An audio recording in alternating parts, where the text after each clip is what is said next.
Welcome to this meeting of the Victoria chapter of the Australian Academy of Liturgy. It gives me great joy to welcome our speaker today, who is Peter Grayson Weeks.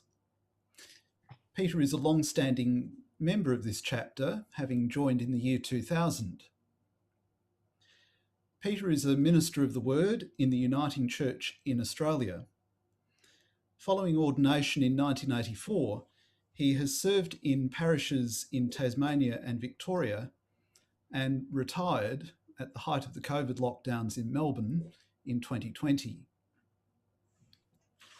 Today's presentation reflects Peter's experience of the evolving understanding of marriage in the Uniting Church. His title maps the development of understanding of marriage as a hierarchical relationship between men and women to the adoption of gender-neutral language in the 2018 Alternative Marriage Rite. From equality in marriage to marriage equality helps to locate the most recent changes to the marriage rite in this longer story. And I think this is an important thing to note, especially in light of changes in the last 5 years.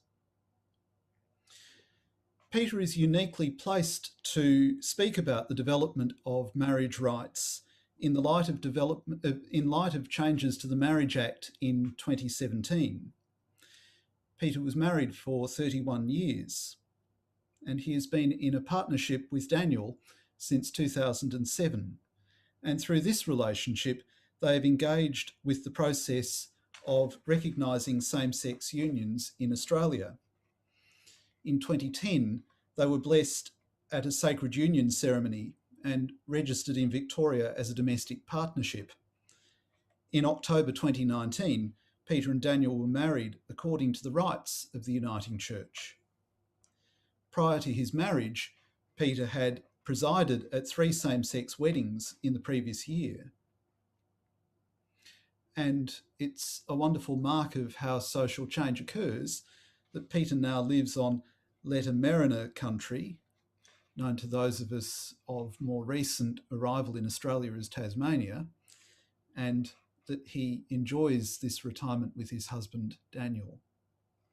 So, Peter, I will hand over to you now.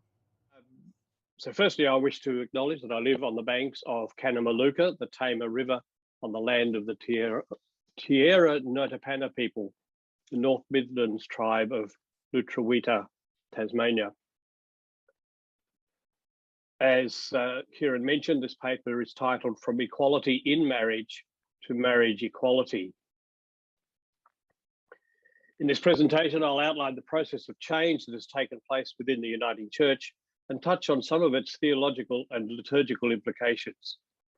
I'll seek to address broader questions about how the Uniting Church's theological understanding of marriage, as expressed in liturgy, has evolved, charting the emergence of an understanding of marriage equality, that is, equality in marriage, a non-hierarchical, non-patriarchal understanding of marriage. I've often reminded the people at weddings I conduct that marriage is an institution that has changed significantly over time. For most of its history, marriage has been a legal contract between 2 men transferring property, the bride, from one to another.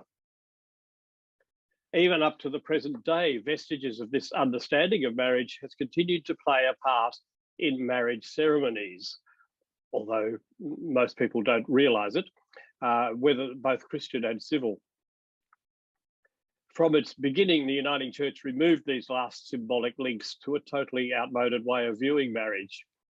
In the Uniting Church marriage ceremony, the bride is not given away by anyone, and the groom is not invited to kiss the bride, that is, seal the claim to his new possession. Instead, family members of both parties are invited to give their blessing, and the couple are invited to greet each other or seal their covenant with a kiss. The Uniting Church wedding ceremony in the 3 versions authorised since union clearly portrays an understanding of equality in marriage. Earlier forms of Christian marriage services also listed procreation as one of the principal purposes of marriage. This is not the case in the Uniting Church's understanding of marriage as indicated in its marriage services. Some brief background. Until 1997, the Uniting Church did not have a declared statement of belief regarding marriage, except what was found in the marriage rites themselves. At Union in 1977, the marriage rites of the three Uniting Churches were accepted as rites according to the Uniting Church in Australia. In the early 1980s, a number of service booklets were published as official liturgies of the Church: Holy Communion, Baptism and Confirmation, Marriage, and Funeral. In 1988, our first official book of services and liturgical resources, Uniting in Worship, was published.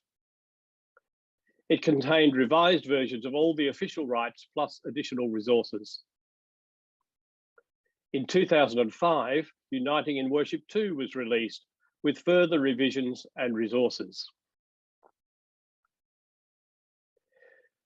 So what has been the Uniting Church's stated understanding of marriage? I did share these with you, so you've got them in writing. The 2005 rite begins with these words: marriage is a gift of God and a means of grace. In the lifelong union of marriage, we can know the joy of God, in whose image we are made, male and female. Marriage is founded in God's loving nature, and in the covenant of love made with us in Christ, husband and wife, in giving themselves to each other in love, reflect the love of Christ for his church. In Christian marriage, wife and husband are called to live together faithfully and to love each other with respect, tenderness, and delight. The companionship and comfort of marriage enables the full expression of physical love between husband and wife. They share the life of a home and may be entrusted with the gift and care of children. They help to shape a society in which human dignity and happiness may flourish and abound. Marriage is a way of life that all people should honour. It is not to be entered into lightly or selfishly, but responsibly and in the love of God.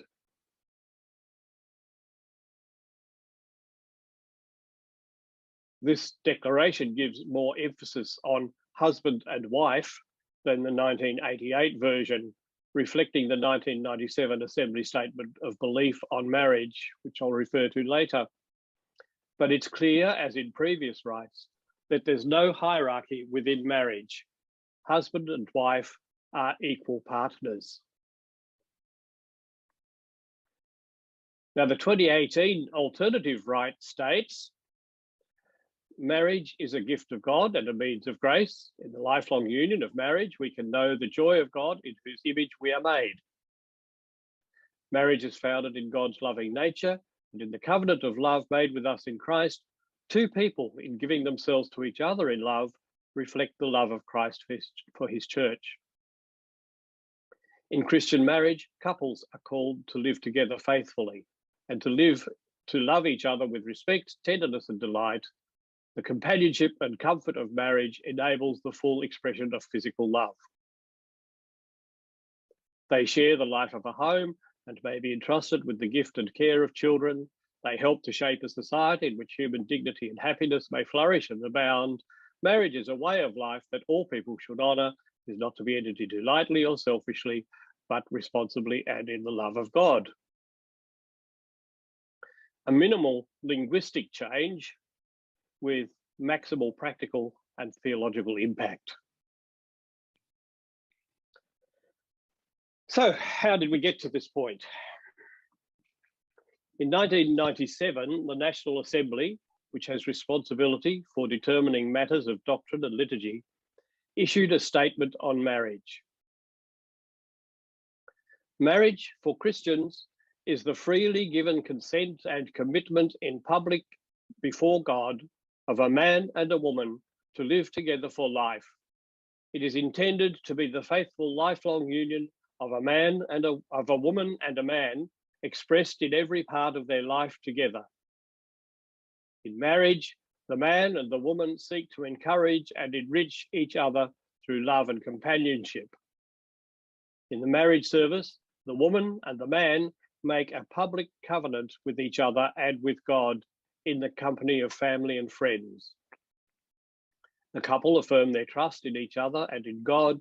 The church affirms the sanctity of marriage and nurtures those who pledge themselves to each other in marriage, and calls upon all people to support, uphold, and nurture those who pledge themselves to each other in marriage. Where sexual union takes place, the partners seek to express mutual delight, pleasure, and tenderness, thus strengthening the union of their lives together. In marriage, children may be born and are to be brought up in love and security, thus providing a firm foundation for society.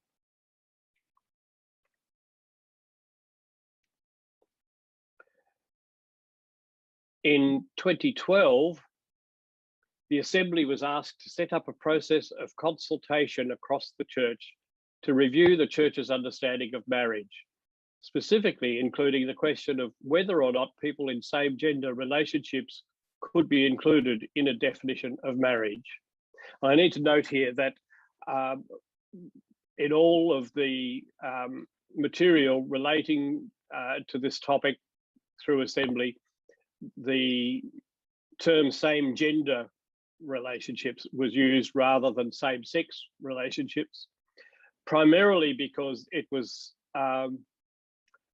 a more useful expression when translating into the various languages that make up the Uniting Church. But I think the same gender actually works better anyway. Anyway, continuing on. There was an interim report presented to the 2015 Assembly, at which the task group was charged with doing further work, with a final report and recommendations to come to the 2018 Assembly.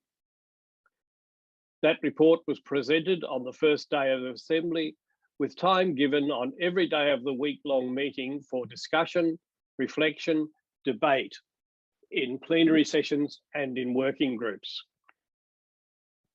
At the end of the week, a decision was reached in a secret ballot by a margin that was well clear of the 2/3 majority that had been set by the Assembly itself.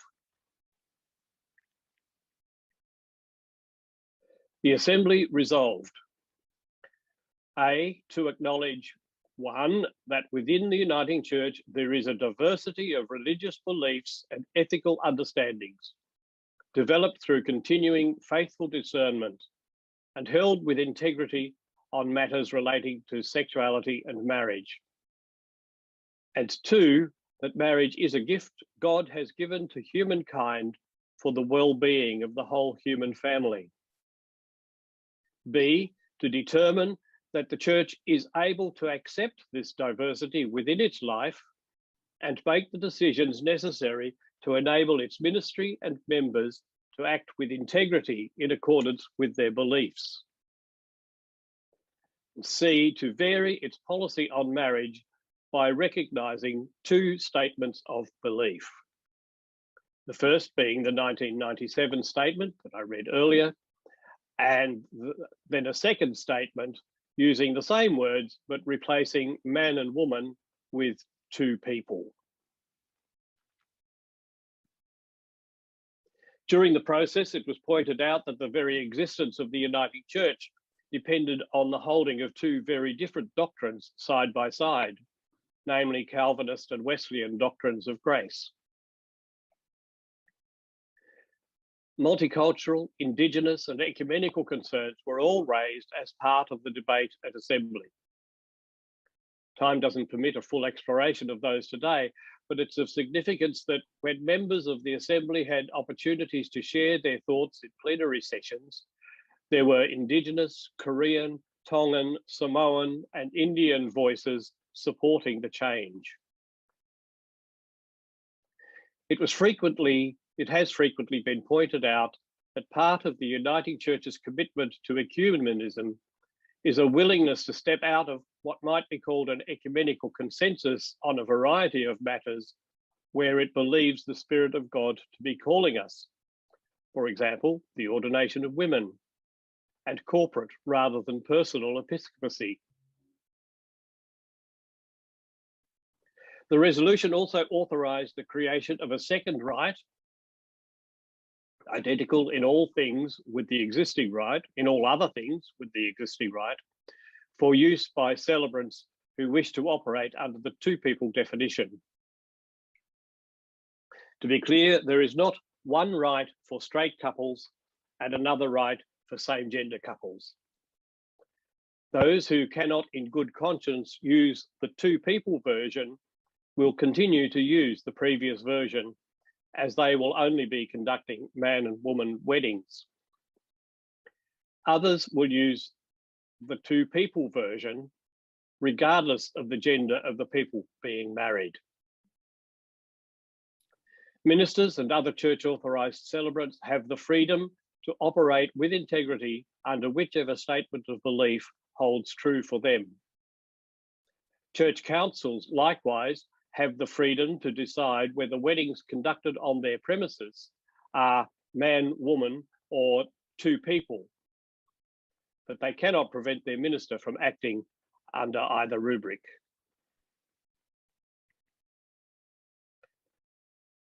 This alternative rite was first able to be used after the end of September 2018. It's worth noting that the decision was not a direct response to the 2017 change in federal law, but coincided with it. Towards the end of 2018, a number of presbyteries, regional councils, our corporate bishop, were seeking to have the matter recommitted for consideration. Under our constitution, if the Assembly deems, by a 2/3 majority, a matter to be of vital importance to the life of the church, it may refer the decision to synods and or presbyteries and or congregations for concurrence. The Assembly consciously decided not to take this course. But there's also a clause which says, if within 6 months of a decision of the Assembly or its standing committee, or at least half the presbyteries within the bounds of each of at least half the synods, or at least half the synods, notify the president that they have determined that in their opinion, a decision includes a matter vital to the life of the church, and there was inadequate consultation prior to the decision, the president shall notify the church that the decision is suspended until the Assembly has undertaken further consultation. Section 39(1) of the Constitution. While it was close, by mid-January 2019, the 6-month deadline, the number of objecting presbyteries was not enough to have the matter recommitted. So much for the process. What about the substance? Going back to the Declaration of Purpose from the 2005 Rite, it can be seen that this statement makes as much sense for a same-gender union as it does for an opposite-gender union. Let me highlight some aspects. Marriage is a gift of God and a means of grace. In the lifelong union of marriage, we can know the joy of God in whose image we are made. The statement adds, parenthetically, male and female. I've always taken that to refer to the equality of male and female as bearers of the image of God, a corrective to previous unequal patriarchal views both of God and humanity. Of course, it's also intended to give the idea of community. Male and female together bear the image of God, not just individually. But does this mean that in marriage, it can only be male and female together, or that marriage has to be defined only as between a man and a woman? I fully accept the argument that true community between people, regardless of gender, is where the image of God resides. But within that community, there are many and varied sub-communities. So if we just simply say that in the lifelong union of marriage, we can know the joy of God in whose image we are made, full stop, then that what follows applies equally to same gender and opposite gender couples. The terms husband and wife that are used throughout to refer to the then existing arrangements and assumptions can easily be removed without changing any of the meaning of the statement. Thus, marriage is founded in God's loving nature and in the covenant of love made with us in Christ. Two people, in giving themselves to each other in love, reflect the love of Christ for his church. In Christian marriage, couples are called to live together faithfully and to love each other with respect, tenderness, and delight. Excuse me. The companionship and comfort of marriage enables the full expression of physical love. The next paragraph raised a smile at a wedding I conducted a few years ago where the bride was 75 and the groom 82. They share the life of a home and may be entrusted with the gift and care of children. I needed to add an explanation that this was part of a general understanding of marriage, not an announcement about this particular marriage. This relates to one of the crucial arguments that was made about marriage, or was being made about marriage, both in civil and religious sphere. Marriage is for procreation, the bearing of children. But we know that there are many children born without marriage being involved, and there are many marriages that do not produce children. Note that the Uniting Church Rite does not say, and has never said, that marriage is for the bearing of children, nor does it require children. It says that those who marry, because of the commitment that it involves in sharing a life and a home, may be entrusted with the gift and care of children. In other words, marriage provides a secure environment in which children can be raised, however they may be produced. Couples may receive the gift of children by birth or by adoption. Children may come as a package deal with one of the partners, or there may be no children. At this point, the 2005 and 2018 Rite departs slightly from the statement of belief, which includes the line, "In marriage, children may be born and brought up."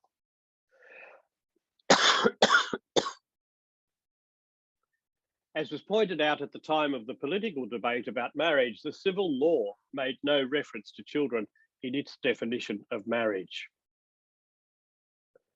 Catholic Church law, I understand, and I'm open to correction on this from colleagues, requires openness to bearing children as part of its definition of sacramental marriage.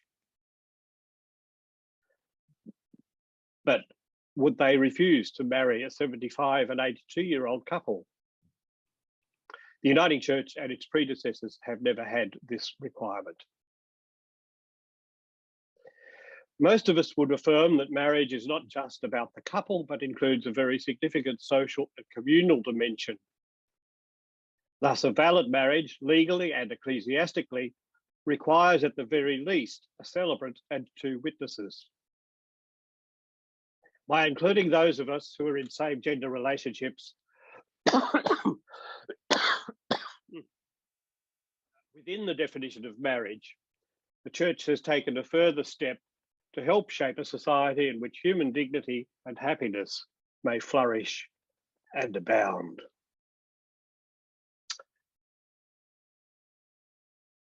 And here endeth the paper.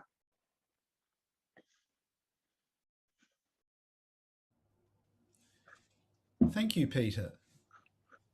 And that was a really engaging discussion of both the process of change and some of its implications. We have some time for discussion now. With the nature of the online environment, we find that this phase of the meeting often works with moderation. And of course, we try to make sure that people have an opportunity to speak. If you do want to speak, please use the chat function either to all or to me, and I will call on you to speak, or you can use the raise hand function and I'll call on you to speak. When I do ask you to speak, please make sure you are unmuted before you launch on your question or comment. And to make sure that everyone has the best opportunity to offer reflections or questions, I do request that you keep these focused and preferably brief, not least because it makes it easier to follow in this format. So do we have anyone available? Is there anybody who would like to offer a question or a reflection or a remark? I see Chris McElhenney has his hand up and then Colleen has her hand up. So Chris first. Thanks, Karen. Thank you, Peter.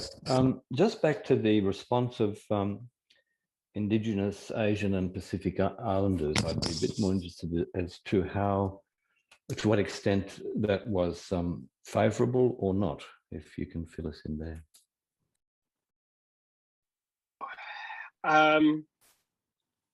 Yeah, one of the things we learned was that there is not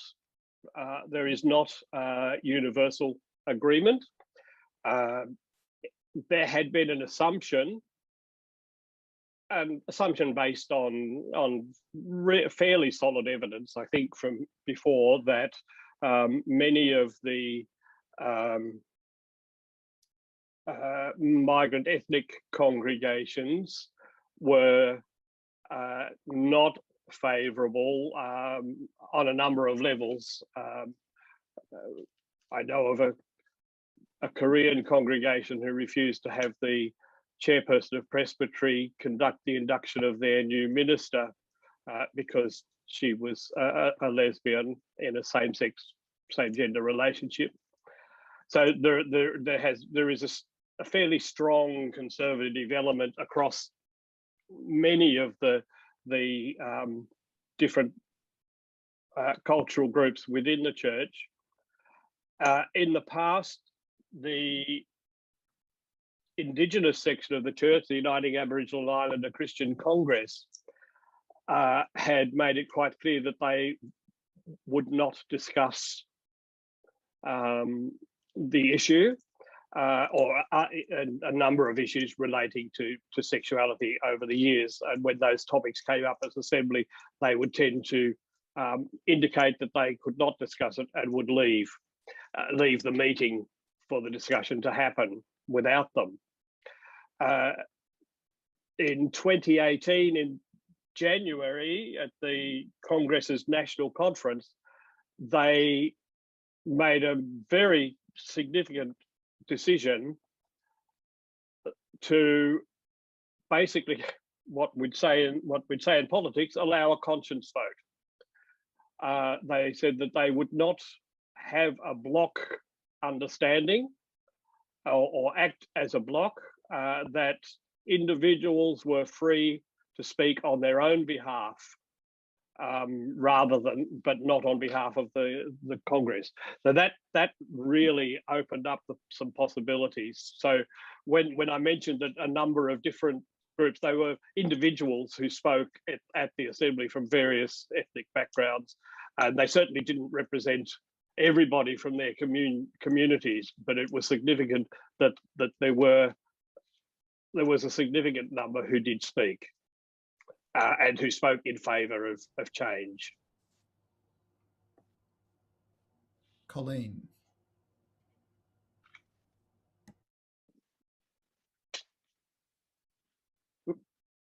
Muted.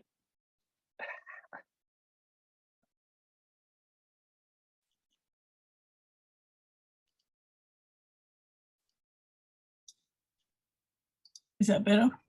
That's better. Excellent. Thank you for an interesting paper, and thank you for those two prefaces that you provided for us.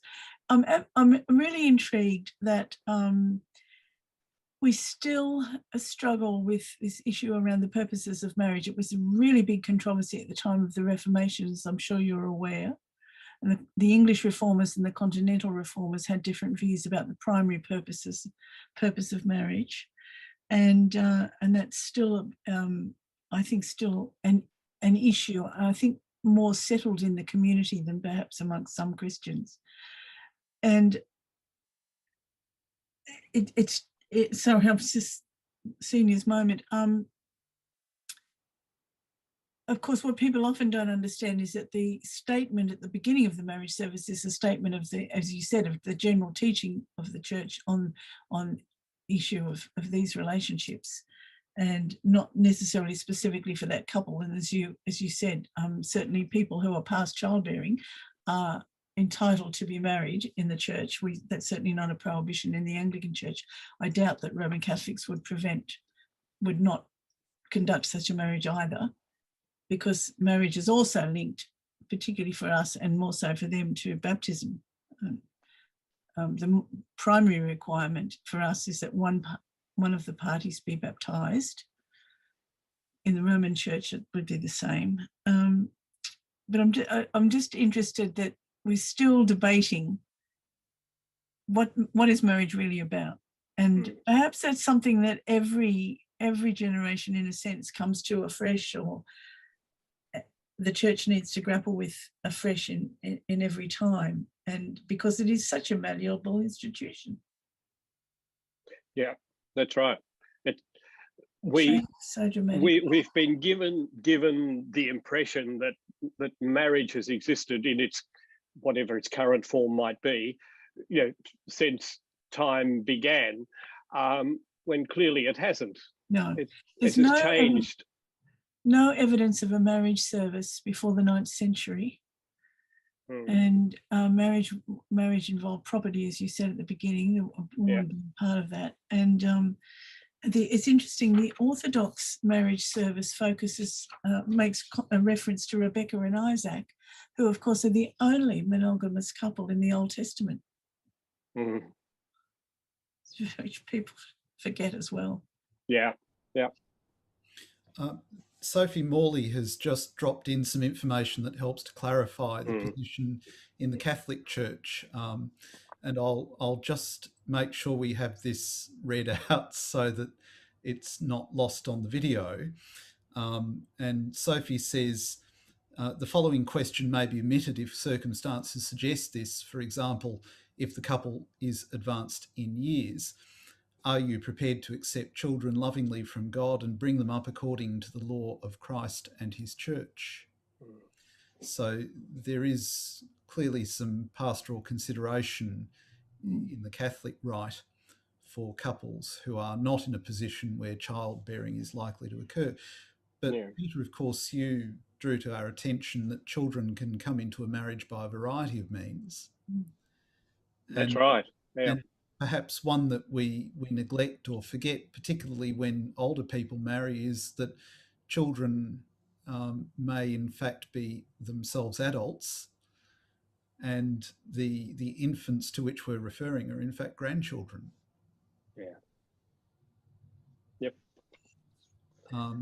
And thanks for that, Sophie. That information, and for reading it out too, Kieran. That's helpful.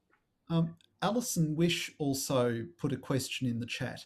Yes. Alison, if you would like to join us on sound, would you like to put what you've written in the chat in verbal? Yep. Peter, thank you. That was a really nice refresher of the journey that I've sort of been part of in bits and pieces over the years. So must have taken you a bit of digging.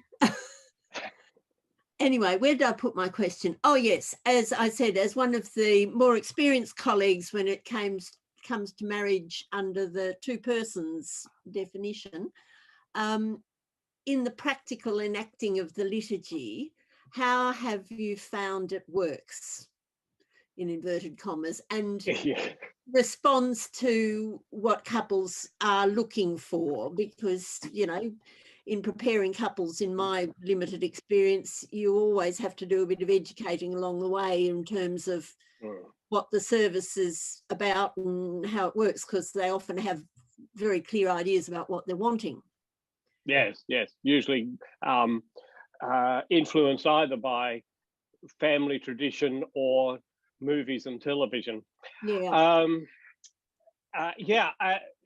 In the three weddings that I did under this, the three same gender weddings anyway that I did under this, there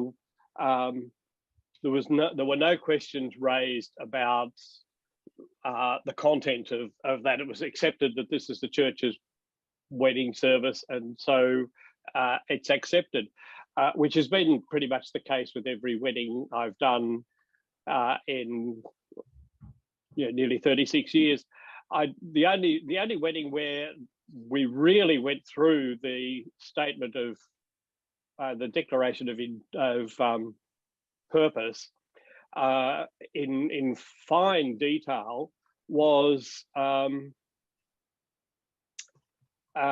wedding I did back in Hobart.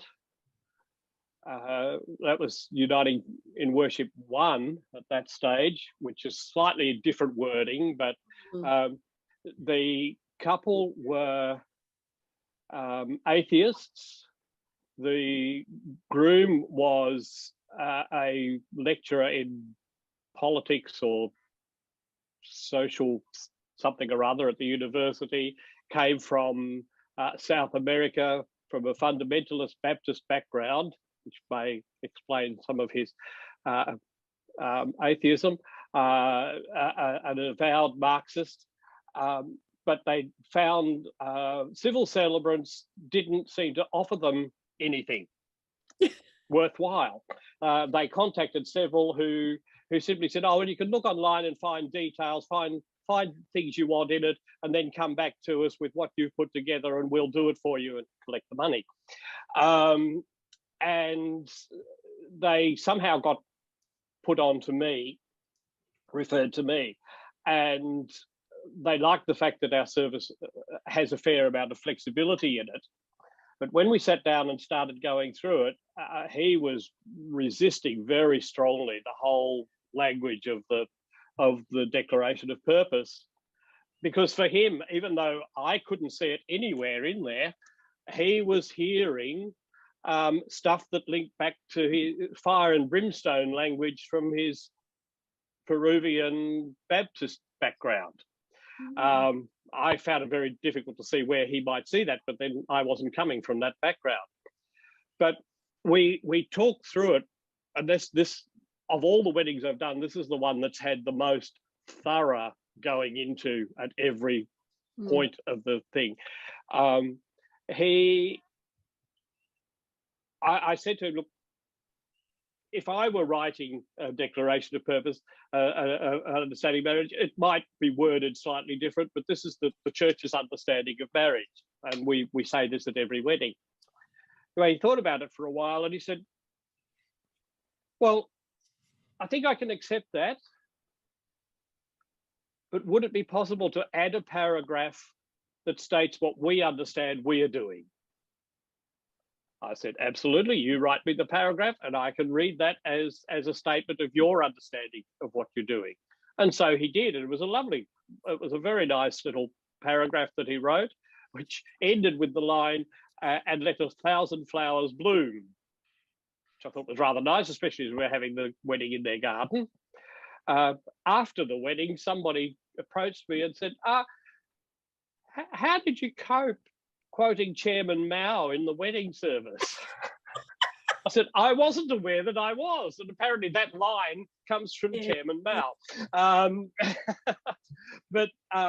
So yeah, we did some negotiation there that worked out well for everybody. And I had a lot of comments afterwards from people saying that both they felt that both the church's understanding and the couple's understanding of marriage were fitted together in a way that had integrity for both, which I was very pleased had happened. It was probably one of the most significant weddings I've done. Caro or any of the other colleagues of Uniting Church, I'm asking. My reason for asking is because of the panel on worship, just to garner any experience that you might have had. Because I've been with such elderly congregations, and even when I've suggested a couple of the couples might like to be married, they've run a mile and not taken me up on the offer. So I've actually done a wedding now for over 5 years. So Oh, goodness. I'm very short on experience. But anyway, if nobody else has been down No, that I path, have to say I'm with you on that one, Alison. My yeah, I thought that might placements be. have been more funeral destinations than wedding Yeah. destinations. Yeah, more critique of that.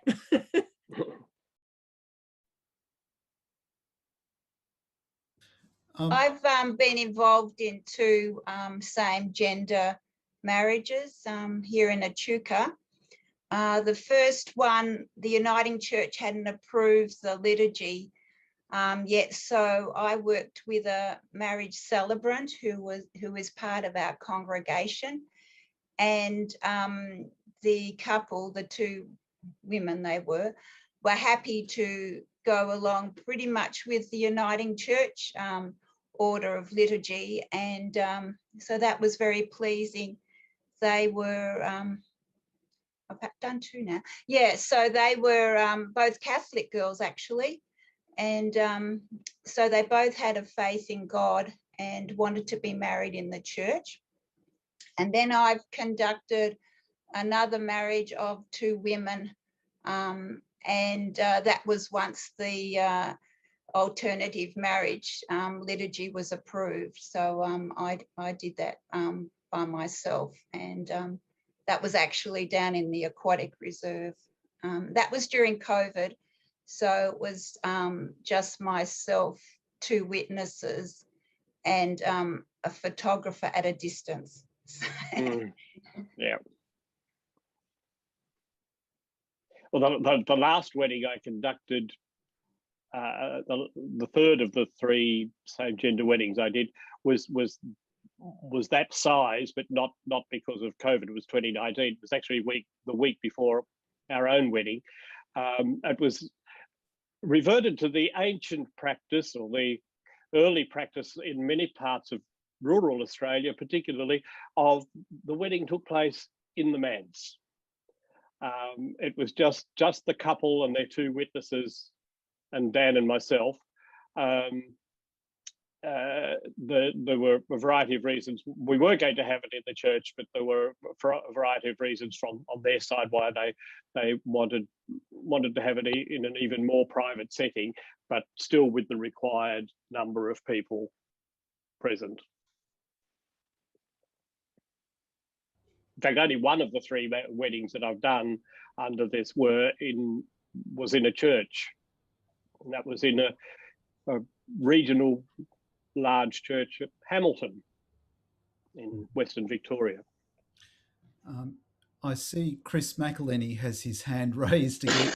So, Chris. Well, actually, it's just for Darcy. He's trying to get your attention, but he's just waving. So. Oh, okay. Darcy.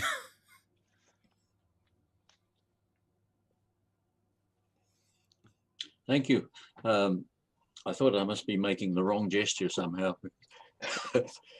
Two questions, Peter. The first is, would you agree that the change in the Uniting Church's doctrinal stance, which took only a decade, was really quite rapid when you consider the very important and basic questions that are involved? My opinion is that yes, it was done well, but also done rapidly. My second question is, do you know if anybody has researched the issue of the numbers of Uniting Church clergy who have conducted same-gender marriages, or slightly differently, those who would be willing to do so, whether they have done so or not? I think I can answer the second one fairly easily. As far as I know, no, that research hasn't been done. It would be good to know. Yeah. It would also be good to know which churches are open to the possibility. Yes. Because we don't actually, well, some of us do, but not everybody puts a sign up on their front notice board to say we have a more open policy on marriage. My parish did have, my last placement did have a note on the main notice board that marriages were conducted regardless of the gender of the participants. The first question was about the rapidity of the change made by the church. Yes, I suppose, yeah, looking back on it now, it does seem like it was a fairly rapid change. At the time, it didn't really feel all that rapid for those of us for whom it had some added significance. But I think it built on decades of Uniting Church reflection on the place of homosexual people within the life of the church, which has been part of our church since the mid-1980s, when the question was first raised, and was clearly answered back then that our sexuality had no bearing in itself on our status as baptized members of the church or of leadership. I think Avril Hannah-Jones's doctoral research showed that every 7 years we had to go back and reinvent the whole question again, because we'd forgotten the history. And so it came up in different forms about every 7 years or so. But to the point of affirming that presbyteries have the right to ordain people without, I forget what the term was, but on a case-by-case basis. There's no blanket rule across the board. And so I think having had all of that work done over 35 years perhaps helps the move towards getting this next step. There are those of us who would say the decision we came up with was not really ideal, to have the two distinct and quite opposing views on marriage as held, but it was recognised that we needed to somehow hold the diversity together that is there in the Uniting Church, to recognise it and to allow it to sit with some sort of integrity. Yeah. Well, I agree with you. I think the church did the only thing that was realistic. I wasn't part of the assembly discussion at that last stage, but it seems to me that when you have such a clear division of opinion, but you want to say what is the practical import of the church's position, the only realistic thing to do was to say, well, we do have two different theologies of marriage, and here they are. Yeah, yeah.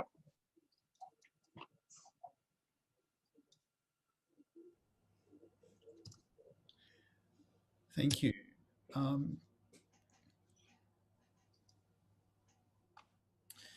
Colleen has just noted in the chat that only 22% of marriages are now conducted by religious celebrants. Yeah. And I see Michelle Lees has a raised hand. Is that...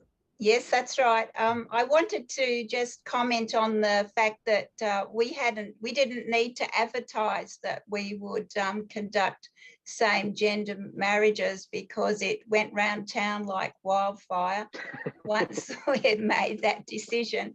And for one of the marriages, one of the workers at a local supermarket told the mother of a bride-to-be that they should try the Uniting Church for their marriage. So That's Yeah, the way it beauties of happened. small, of the country grapevine. It's interesting, talking about the number of marriages, percentage by religious celebrants.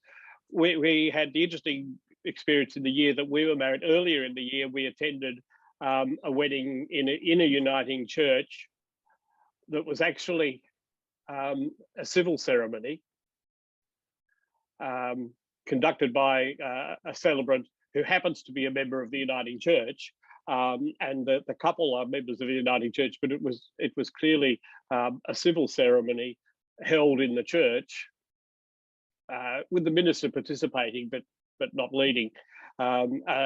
Whereas my own wedding was a uniting church rite, but in a garden, not in a church building.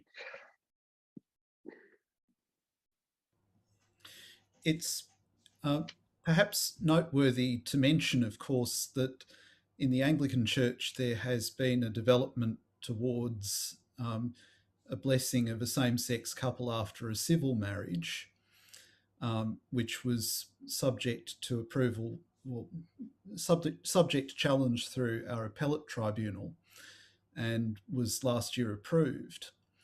To my knowledge, it is only able to be used in one diocese, and there has only been used with one couple. However, there may be others who have better information on that than I do. And of course, it happens to be the diocese to which I have just moved, which is Wangaratta. So Sophie had her hand up as well, Kieran. Did she now? Sophie, Yep. If you have your hand up, please go. Just referring back to Peter, I can apologise. I came a bit late to your paper because I had an appointment with my parish priest, which ended up a lot longer than I expected. But it was really good to hear what I did hear. Just referring back to that marriage ceremony that you said was conducted by a civil celebrant in the church, I'm really curious as to perhaps the reasons that might be that they actually didn't want the minister to be the officiating person. Yeah, I think there are a variety of reasons. One is that the celebrant was a very close friend of the couple. Both the couple and the celebrant had been leading members of our uniting network, our national GLBTI network, and I think with the couple, where the couple sort of sit perhaps on the edge of the life of the church a bit. So the full church rite perhaps didn't suit them. Actually, I just realised we attended another one in Adelaide in April this year. That one was conducted by Uniting Church ministers, a married couple, but it was not the actual rite. We do have a thing in the Uniting Church called what is it, Caro? Ordered liberty for our liturgy. I'm not absolutely sure whether the format of this service quite comes under ordered liberty, but we do have a lot of flexibility in a lot of our liturgical gatherings and practices, and so that was conducted by ministers, but not using the rite. Thank you. That's very interesting, and I know a little bit about the flexibility of the Uniting Church services because my husband is the parish secretary of his Uniting Church, and I'm a member in the association, so I'm blessed with two congregations. Lucky you. Yep, absolutely.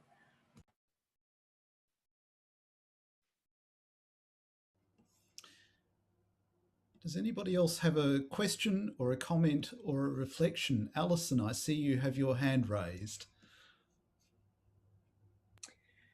Just following up that earlier comment about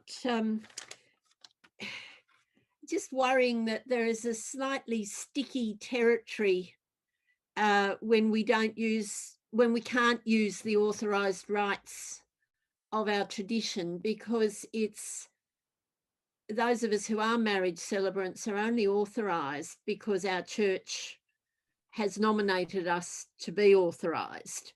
Yeah. Unlike a civil celebrant that's had a whole different screening.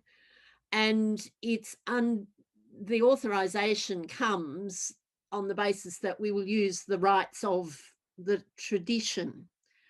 Now, I'm not being a heavy on people who have to exercise the ordered liberty in the way it's intended to be exercised. But this is an area where there may well be some fine points, although I doubt that we're sufficiently, I don't know that it would be a high risk problem, No. but it's potentially there. I'm just wondering if you'd had any thoughts on that one, that was all.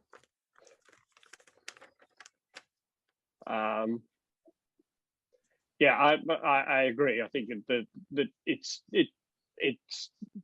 a grey area, and it's probably an area we wouldn't want to get into terribly closely unless what was done was way out of. I think the wording of what was happened could well be under the general thing of a right of the Uniting Church, even though it's not the exact wording of the right. Yeah, the spirit was there rather than the legality. That's actually what the Assembly itself said in 1997. The question was raised by some ministers or by a presbytery: do we have to follow the marriage rite word for word? And the answer that the Assembly gave was, no, not word for word, but you should use words that are of the same intent as what is in the rite. Yeah, yeah. Kieran Colleen had her hand up again. Yes, go ahead, Colleen. You will need to unmute.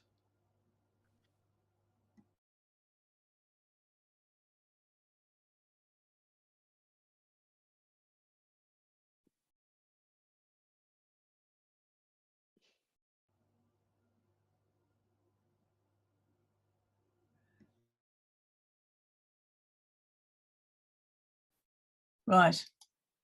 There we are. I don't know what, must be something to do with the recording. I love the irony, I love the irony that everyone who conducts marriages, whether they agree with them or not, must use the one form from the Attorney General's Department, which now refers to Party 1 and Party 2, no longer to bridegroom and bride. So every time I fill in one of those with people, I kind of have a little chuckle to myself that those who, even though I can't conduct same-gendered weddings, those who are quite, in some cases, vehemently opposed, have to use this same form. Yes. There's only one form of marriage in Australia. Yep. It's really what the form reinforces. And just as a little aside, because it's quite shocking, but Sydney has their own marriage service in which the woman promises to submission to the husband, and in which there is a prayer for the woman to be given a submissive spirit. Well, yeah. They've authorised it only in their diocese, and I don't know to what extent it's used, but my view is it contravenes the law, because the law is equality. Yeah, yeah. And it's way beyond obey. It's beyond the concept of what was meant by obedience in the Book of Common Prayer. Yeah, yeah. Now It- that's very sad. I'm sure that Sydney would like to authorise it for the whole of the church. Mm. Well, they might, but do dream won't. at times. Yes, it's dreams worthy our of note, nightmare.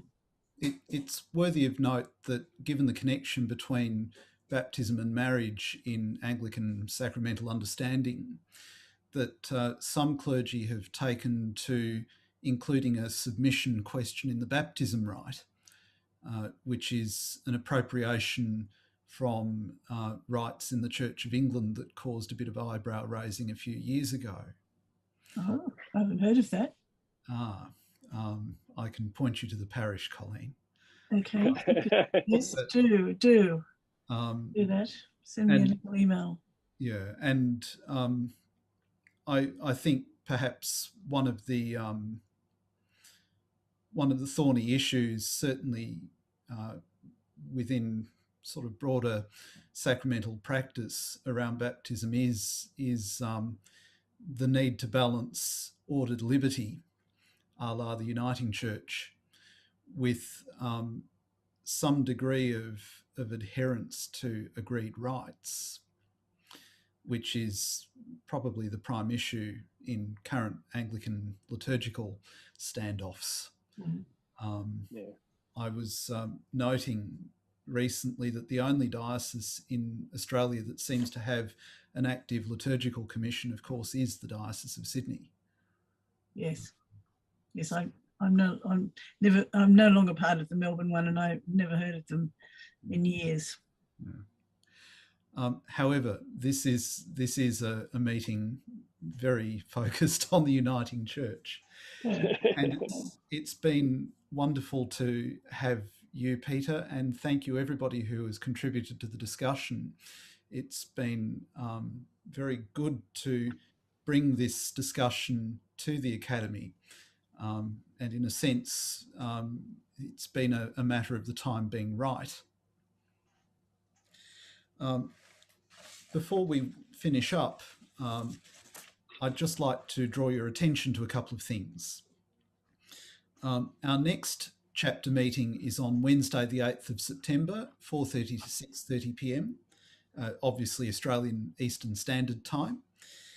And we'll be joined by the Reverend Melanie Wally from the Diocese of Newcastle. Melanie is an Anglican priest, and she will be sharing with us her experience of generating pastoral ritual and liturgical marking for the experience of early pregnancy loss. This is an area where perhaps liturgical provision can sometimes be a little bit slim, especially given the often very complex grief that accompanies the loss of pregnancy early in gestation. Registration is open on Eventbrite right now, so do be sure to sign up to receive details about how to join the meeting.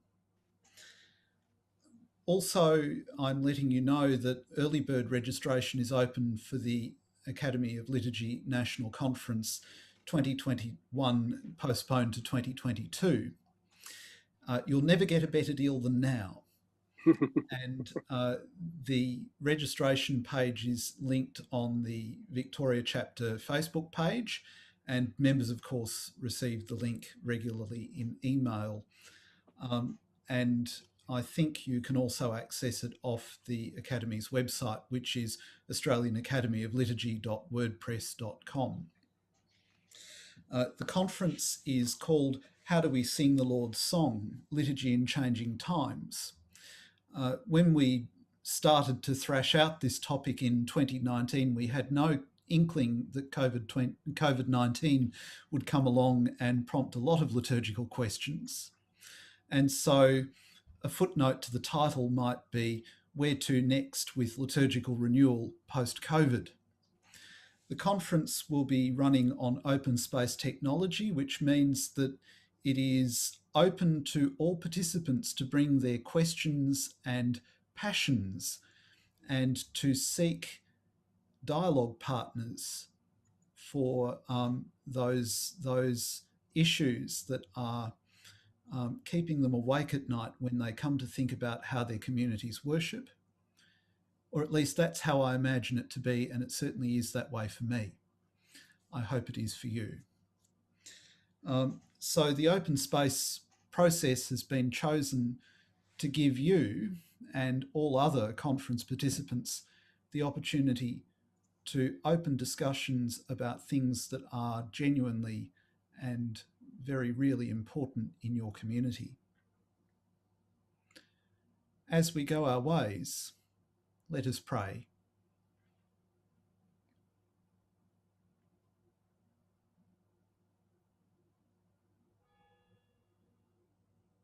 May God bless us, keep away all evil, and lead us to eternal life.